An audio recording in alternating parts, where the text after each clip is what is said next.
très heureux de partager avec vous le message de l'Évangile de Jésus-Christ. Je l'ai d'ailleurs, parole de Dieu écrite dans mes mains aujourd'hui. Et dans quelques secondes, je ferai référence à une expérience qui est proposée à chaque être humain, donc qui vous est proposée.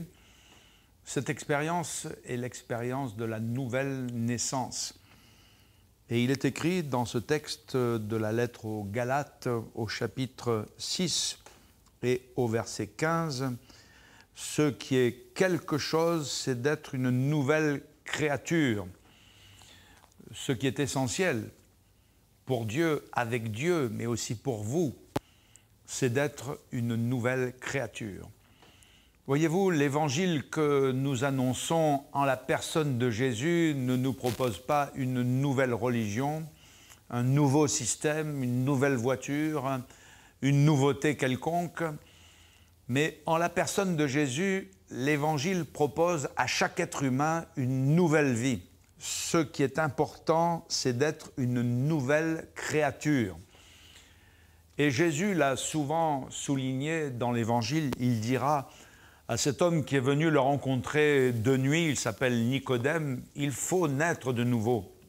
Il lui dira, si tu veux voir le royaume de Dieu, il faut naître de nouveau. Si tu veux entrer dans le royaume de Dieu, il faut naître de nouveau. Si tu veux aller au ciel, il faut naître de nouveau. Par la grâce de Dieu, il est possible de devenir une nouvelle créature. Et si l'évangile que nous annonçons ne change pas les vies, ce n'est plus l'évangile, ça peut ressembler à une morale, ça peut ressembler à une religion, ça peut ressembler à une valeur humaine, mais cet évangile est une puissance de Dieu pour transformer nos vies, pour nous changer et nous permettre de vivre devant Dieu en nouveauté de vie, à cette nécessité où Jésus nous montre que l'essentiel, c'est d'être une nouvelle créature devant Dieu pour aller au ciel, au paradis, à cette nécessité où Jésus insiste en disant « il faut », ce n'est pas une option, ce n'est pas un conseil uniquement que Jésus nous donne, mais c'est une nécessité. Il faut, Jésus fera correspondre une autre nécessité dans l'Évangile en disant « il faut aussi que Jésus, le Fils de l'homme, soit crucifié, afin que quiconque croit en lui ne périsse point, mais qu'il ait la vie éternelle. » Vous pouvez changer de vie avec Jésus. Vous pouvez devenir un être nouveau. Vous pouvez être transformé. Vous avez certainement soif de ce changement de vie. Vous avez certainement, au plus profond de votre être, le désir, la volonté d'être transformé. Vous ne savez pas comment, vous en sortir. Alors, Jésus est là pour prendre votre vie entre ses mains et faire de vous un être nouveau. Vous pouvez repartir à zéro, vous pouvez tout recommencer avec Jésus qui vous accompagnera tous les jours de votre vie. Permettez-moi simplement de vous présenter quelques privilèges de cette nouvelle naissance qui est proposée dans l'Évangile. Tout d'abord, lorsque un homme, un être humain est transformé par Jésus, lorsqu'il devient un être nouveau, eh bien, il reçoit un cœur nouveau. Et Jésus, dans l'Évangile, nous a montré assez souvent que tout vient du cœur. Le bien vient du cœur, mais le mal aussi vient du cœur. La rapine, le péché, la haine, la discorde, les jalousies, etc. Tout vient de l'intérieur. Et semblable à un habile chirurgien qui n'agit pas dans le flou, qui n'agit pas dans l'abstrait, mais qui agit là où il y a le problème, eh bien, Jésus vient et il a la possibilité, lui, de nous donner un cœur nouveau. D'ailleurs, dans sa parole, il a fait la promesse, il a dit « Je vous donnerai un cœur nouveau ». C'est impossible aux hommes, mais non à Dieu, car tout est possible à Dieu. Et ce cœur nouveau est transformé, il est changé, parce que Jésus lui accorde la purification, le pardon des péchés. C'est essentiel d'avoir le pardon de ses péchés pendant que nous cheminons, pendant que nous sommes de passage sur cette terre pour les plus gaillards, comme on dit, 80, 90. Allez, je vous souhaite de vivre le maximum, mais qu'est-ce que cela face à l'éternité, face à l'au-delà? que nous allons tôt ou tard affronter. C'est important de régler cette question du pardon des péchés. C'est important d'avoir le pardon des péchés. Avez-vous expérimenté en Jésus le pardon de vos péchés? Êtes-vous déjà venu à Jésus pour qu'il puisse expier vos péchés, pardonner vos péchés? Si vous confessez à Dieu vos péchés, la Bible dit qu'il est fidèle et juste pour vous les pardonner et pour vous purifier de toute iniquité. C'est l'un des privilèges qu'accorde la nouvelle naissance, un cœur nouveau par le pardon des péchés. Et la Bible, dans le psaume 32, nous dit « Heureux l'homme à qui les péchés sont pardonnés ». Ce n'est pas uniquement une doctrine, quoi que ce soit une doctrine de la Bible. Ça n'a rien à voir avec une philosophie, mais c'est une expérience qui contribue au bonheur, à l'épanouissement. Et si vous voulez connaître ce bonheur, il est possible de le vivre en Jésus, qui est votre Sauveur et qui veut le devenir surtout sur un plan personnel. Il y a aussi ce privilège qu'offre la nouvelle naissance de recevoir une nouvelle vie. Voyez-vous, c'est une nouvelle vie que nous recevons en Jésus. Non seulement un cœur nouveau, mais la nouvelle naissance en Jésus permet de recevoir une vie nouvelle. Et cette vie, ce n'est pas la vie qui coule dans nos veines et dans notre sang. Ce n'est pas la vie animale, ce n'est pas la vie végétale, celle qu'il y a dans nos plantes. Ce n'est pas non plus la vie aquatique, celle qu'il y a dans la mer, dans les océans de notre globe terrestre. Mais cette vie, c'est la vie de Dieu. Et cette vie de Dieu s'appelle dans l'Évangile la vie éternelle. C'est pas seulement une quantité de vie, quoique c'est aussi une vie, dirions-nous à La Réunion, il finit plus, parce que c'est la vie éternelle, mais c'est surtout un genre de vie, une qualité de vie que nous n'avons point en nous-mêmes, mais qui est en Dieu, qui se trouve en Jésus. Cette vie s'appelle la vie éternelle. Et lorsque vous naissez de nouveau, vous recevez la vie éternelle. En Jésus, vous recevez la vie éternelle. La Bible nous dit dans l'Évangile que celui qui croit en Jésus, il reçoit par la foi en son nom la vie éternelle. Celui qui ne croit pas en Jésus, il ne verra point la vie et la colère de Dieu demeure sur lui. Je m'entretenais un jour avec un démarcheur commercial en assurance et celui-ci me présentait tous les produits dont il disposait, assurance de voiture, assurance maison, multirisque, assurance instruments de musique, assurance pour les animaux, assurance pour les poissons rouges, assurance pour les ordinateurs, pour nos outils de travail, etc. Et toutes sortes de produits, il me les présentait et j'écoutais avec respect, aussi avec attention. Et puis après avoir discuté un moment avec ce démarcheur, ce coursier en assurance, je lui ai posé enfin la question, j'ai dit « Monsieur, avez-vous une assurance pour la vie éternelle ?» Et il a été quand même assez étonné, surpris que je lui pose cette question, parce que souvent nous avons pensé à tout, n'est-ce pas? Nous avons pensé à nos chiens, à nos chats, à nos voitures, à nos maisons, et vous avez tout à fait raison de le faire. Il est inconvenable d'être désabusé, il est inconvenable d'être laissé pour compte, mais avez-vous pensé à votre âme? Avez-vous pensé que si vous quittez cette terre d'une manière ou d'une autre, eh bien, sans Jésus, vous êtes perdu. Vous n'avez pas la vie éternelle. Et Jésus est celui qui peut vous offrir cette vie éternelle. Jésus est celui qui veut vous la donner. Dans l'Évangile, vous la découvrez, elle est mise en évidence par les paroles de Jésus. Les paroles de Jésus sont imprégnées de la vie éternelle par les actions de Jésus. Les actions de Jésus, ces miracles, sont imprégnés d'une puissance de vie que nous ne possédons pas. C'est la puissance de la vie, c'est la puissance de la résurrection, c'est la puissance de la vie éternelle. Et cette vie éternelle est manifestée par la résurrection de Jésus d'entre les morts. Jésus, après avoir sacrifié sa vie pour nos péchés sur le bois de la croix et ressuscité des morts, il est resté 3 jours et 3 nuits dans le sein de la terre, puis il est ressuscité des morts pour ne jamais plus mourir, et il a mis en démonstration, il a fait éclater cette puissance de vie que vous et moi, nous n'avons point, mais que Jésus est venu nous offrir. Il est venu nous offrir par la nouvelle naissance. Ce qui est important, c'est d'être une nouvelle créature. Ce qui est essentiel, c'est d'être une nouvelle créature. Ce qui nous permet, vous et moi, d'aller au ciel, c'est d'être une nouvelle créature entre les mains de Jésus. Et enfin, la nouvelle naissance nous offre aussi une nouvelle citoyenneté.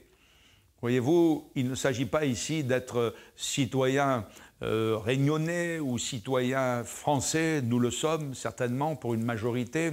Il ne s'agit pas d'être citoyen de la terre, mais il s'agit de recevoir une citoyenneté céleste. Je parlais un jour avec un touriste qui était dans un aéroport, nous attendions un avion. Cet homme était un Asiatique, nous avons discuté un moment, et puis en nous saluant avant de nous séparer, et il m'a dit, eh bien, je vois que nous sommes citoyens, lui il était vietnamien, il m'a dit, vous êtes citoyen français, je lui ai dit oui, ok. Et il m'a dit, nous sommes citoyens de la terre. C'est vrai que nous sommes citoyens de la terre. Mais en le saluant et en le quittant, je lui ai dit, monsieur, est-ce que vous êtes citoyen du ciel? Et je vous pose la question, avez-vous cette citoyenneté? Êtes-vous citoyen du ciel? Ce n'est que par la nouvelle naissance que vous et moi, nous pouvons obtenir cette nouvelle citoyenneté. Nous pouvons obtenir ce passeport dont il a été question dans l'annonce de cette campagne Acte 2021, ce passeport pour aller au ciel. C'est essentiel. La nouvelle naissance, ce n'est pas une option, mais c'est important, c'est essentiel pour nous préparer et recevoir cette nouvelle citoyenneté en Jésus. Il est écrit d'ailleurs dans la lettre aux Philippiens que j'ai sous les yeux, que Jésus nous a rendus capables d'être citoyens des cieux et nous attendons aussi comme sauveur le Seigneur Jésus-Christ. Et cette nouvelle citoyenneté vous est offerte, elle vous est donnée dans le nom et dans la personne de Jésus. Voyez-vous, lorsque nous sommes nés sur cette terre, l'officier d'état civil inscrit votre nom et prénom dans un registre d'état civil. Et chaque fois que vous devez justifier d'un acte de naissance, eh bien, vous demandez à cet officier ou à cette municipalité où vous êtes né, eh bien, de vous offrir cet acte de naissance intégral qui prouve votre citoyenneté et votre naissance. Les hommes ont ordonné les choses de cette manière et personnellement, je sais que mon nom est inscrit dans le petit village où je suis né, dans les registres d'état civil où je suis né.